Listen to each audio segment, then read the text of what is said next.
On the road to San Diego, Cal and his sister Becky discuss the fact they're running away from home because Becky is 6 months pregnant and their parents didn't take it well. Becky is second guessing their decision when she suddenly begins feeling sick, so Cal pulls over near a church to let her throw up. When they're about to leave, Becky says she hears the voice of a boy screaming for help in the tall grass. Cal decides to park the car by the church and the siblings talk back, learning that the boy has been stuck in the grass for days. At that moment, a book is seen on the side of the road and the voice of a woman is also heard in the grass telling the boy to stop shouting. Judging by the volume of the voice, Cal assumes the boy is near the road and decides to go into the grass to help. Becky follows him while she tries to call 911, but then she loses reception as she goes deeper. When she puts her phone down, Becky realizes she lost Cal in the grass. She begins speaking loudly to locate her brother and suggests they head back to the car because something doesn't seem right. First they need to reunite, so Becky loudly recites an old naughty rhyme, but this makes Cal confused. At first her voice is coming from his right, then suddenly her voice is coming from his left. Next they agree to jump to figure out each other's location. On the first jump they see each other, but on the second jump they suddenly much farther away even if they didn't walk. After the jump, Becky falls into the mud, and a panicking Cal decides to run toward her to help.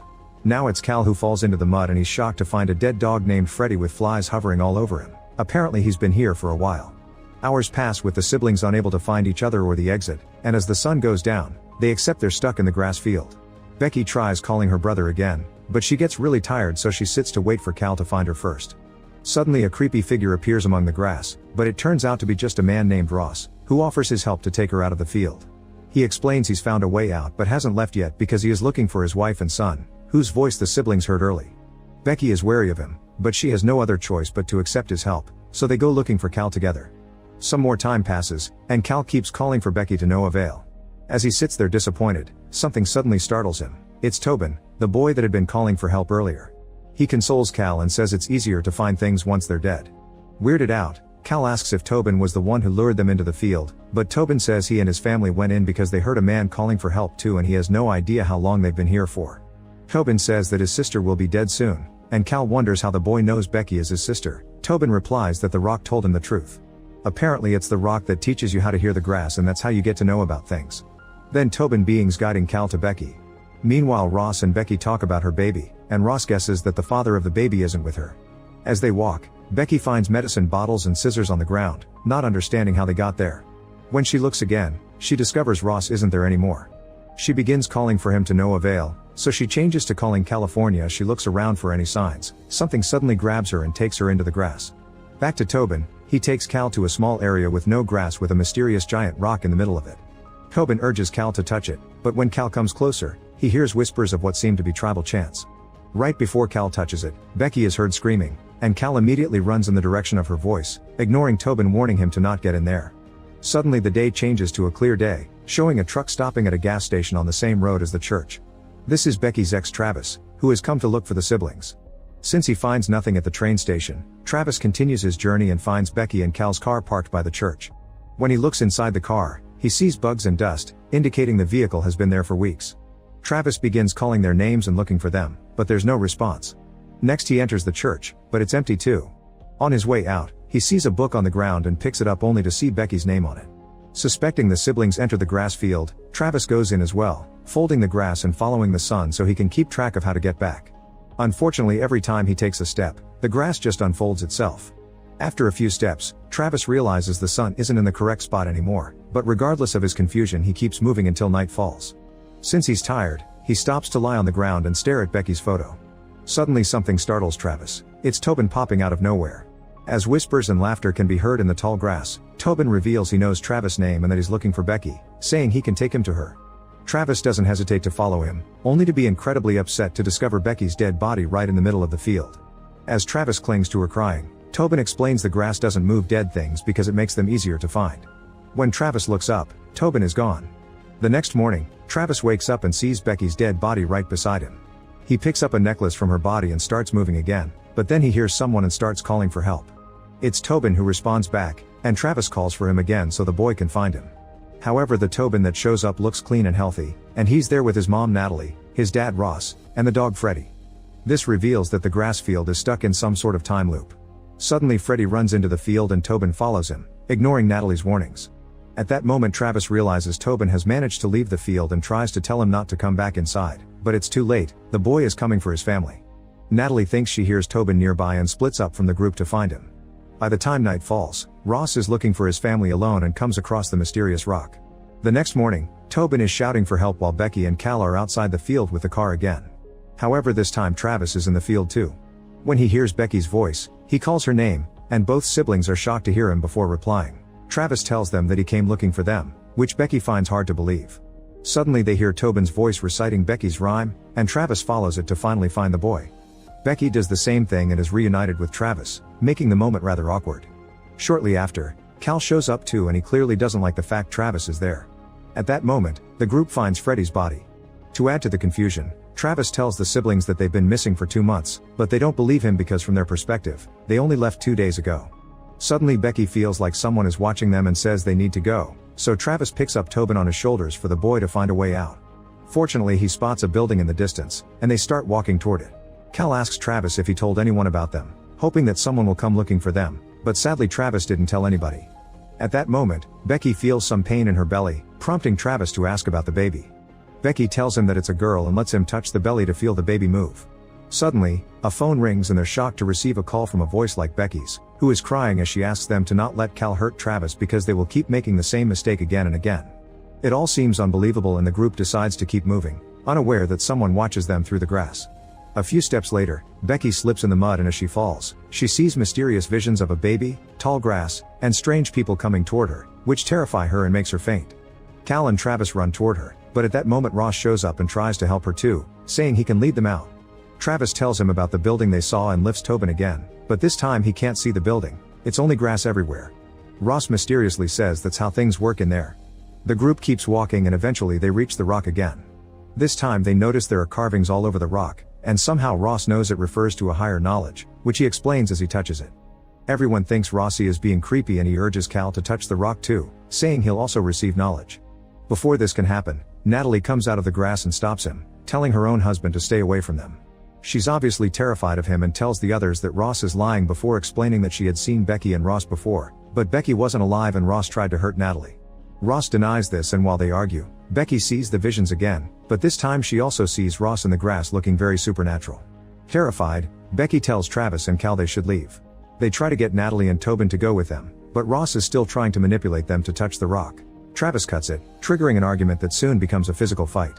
As the men exchange blows, Becky asks Cal to help Travis, but Cal refuses.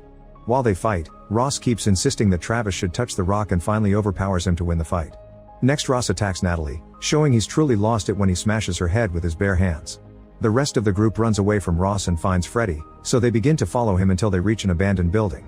Once they get inside, Travis and Cal blame each other for this mess, starting an argument.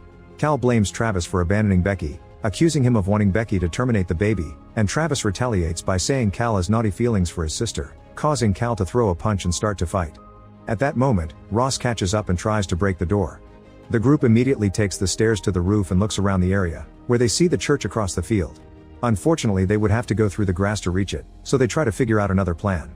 Suddenly Travis sees Freddy running by, but the dog disappears when he walks into the grass. This makes them think there is a hole in the loop that can lead them out.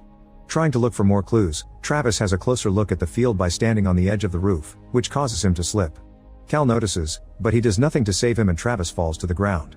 All this is seen by Tobin and when Cal notices the boy, he tries to explain himself. However, at that moment Ross begins getting closer. The group runs again, but Becky asks about Travis, refusing to leave without him. When Cal can't provide an answer, Becky gets suspicious that he did something to Travis and she walks away from her brother. Cal tries to follow her but Ross suddenly catches him, revealing he knows the truth about the Travis incident. Cal tries to escape but Ross doesn't let him go and holds him to the ground as he struggles for his life. At that moment, many bodies appear in the field of grass. Travis turns out to be alive, and he gets up to look for Becky again. He yells for her name and she answers, but they can't see each other. Giving up, they both lie in the grass and talk about their child again, so Travis says he's happy Becky's decision to keep the baby. However, Becky confesses that she wasn't going to keep the child and that's why they were going to San Diego. There was a family there who wanted the kid. Upset, Travis swears he will find a way out. Suddenly Ross shows up and attacks Becky. In the struggle, Becky manages to grab the scissors that she found on the ground, but Ross quickly disarms her. Then he brings her down to the dirt, intending to take advantage of her, but this gives Becky the chance to grab the scissors again and stab Ross in the eye. As it starts to rain, Becky runs as fast as possible, only to freak out when she notices there are dozens of grass people coming to her from all sides. These weirdos grab her and pull her into the grass. Moments later, Becky finds herself lying in the mud in front of the rock. She pulls her phone out and makes a call, which turns out to be the one they heard earlier about not letting Cal hurt Travis. Suddenly the grass people come back and surround Becky as she screams in pain because her body has decided to deliver the baby. The visions come again and this birth matches the drawings on the rock. After lots of pushing, Becky hears the baby crying, but she can't see her. Suddenly the ground shakes and opens into a giant ditch between the rock and her. Becky stands on the edge and looks inside, where she sees many people clinging to the branches of an old tree while trying to come out. Becky screams and moves back before exhaustion takes over her and she passes out. Moments later she opens her eyes and asks about the baby. Shockingly, it's Cal who answers as he calms her down and gives her some water. He also holds a baby and shows it to her, making Becky relieved. As she closes her eyes again, Cal begins feeding her, and Becky is so hungry she takes it all. Cal says it's grass and seeds, but Becky thinks it tastes like something else, and she freaks out when she realizes she's eating human flesh and that Cal is actually Ross. Meanwhile, Travis is badly injured, yet he keeps searching for Becky.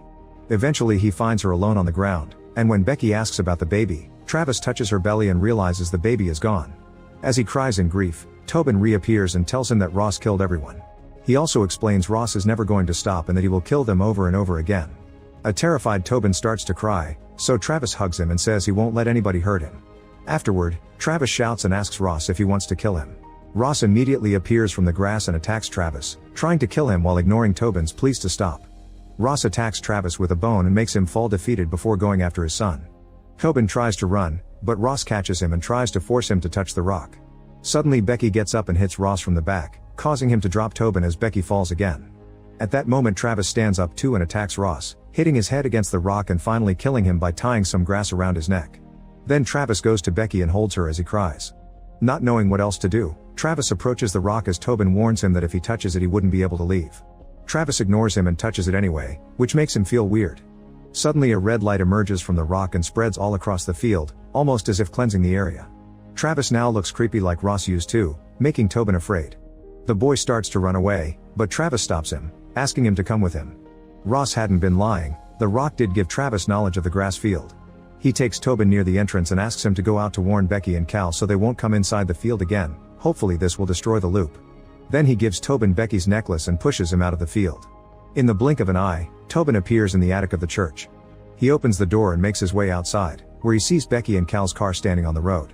They are about to enter the field because they heard someone calling for help, but Tobin runs to them and stops them. It looks pretty weird because it's his own voice that comes from the grass as well, and a confused Cal begins approaching the grass. Tobin keeps begging to Becky to stop him and to prove his story. He reveals the necklace Travis gave him. Becky is shocked as she compares it to her own necklace, and when Tobin mentions Travis' name, it's finally enough for Becky to go to stop her brother. Afterward, Becky convinces Cal to leave, and they take Tobin in the car with them. However, instead of going to San Diego, Becky asks him to go back because she's decided to keep the baby. In the field, Travis hears Becky's words and is happy with this change, so he lays down and lets the grass cover him.